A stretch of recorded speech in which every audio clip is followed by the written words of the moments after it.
When I first came to this land, I was not a wealthy man.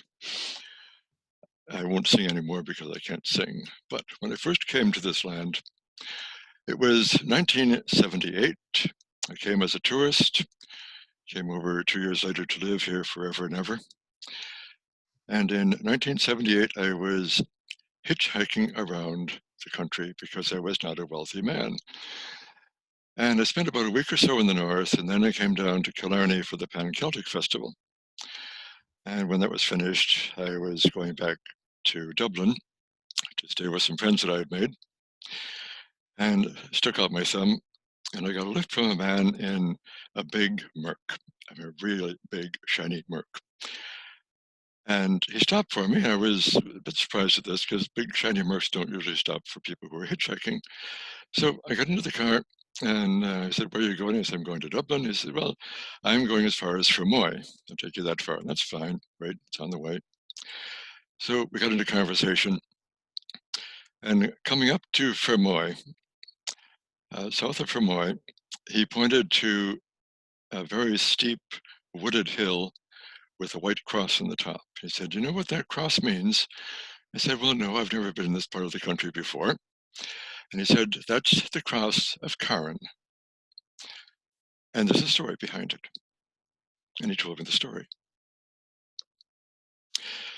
There was a widow woman whose only son had been executed by Lord Fermoy for a very small, a minor crime.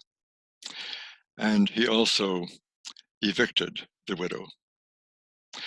Now, we all know that the strongest curses are the ones laid by a poet, a priest, or a widow. And who is to say that the widow's curse is not the strongest of those? She cursed Lord Fermoy, and her curse went like this: "Infant son of proud Fermoy, fear not fields of slaughter, stone nor fire, fear not, my boy, but shun the fateful water." Now, Lord Fermoy understood that this was a curse, and he understood that his only son was cursed to die by drowning.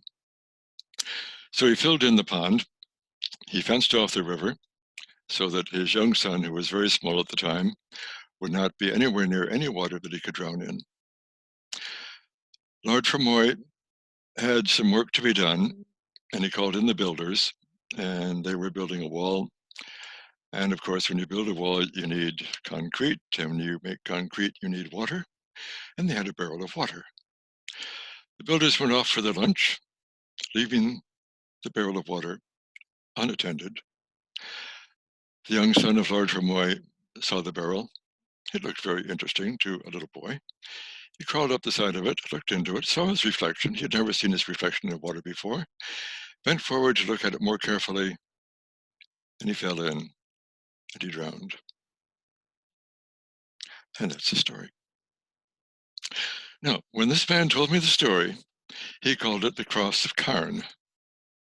And I wasn't that familiar with the Cork accent at the time. I'd been in the north for a week.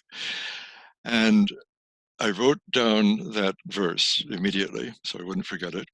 And I called it the Cross of Carn, C-A-R-N. And I discovered only recently, accidentally, that is the cross of, well, the Cork pronunciation, Carn, but it's spelled C-A-R-R-I-N. And those of us who are not from Cork would call it Karen. So that is the story of the renamed Cross of Karen.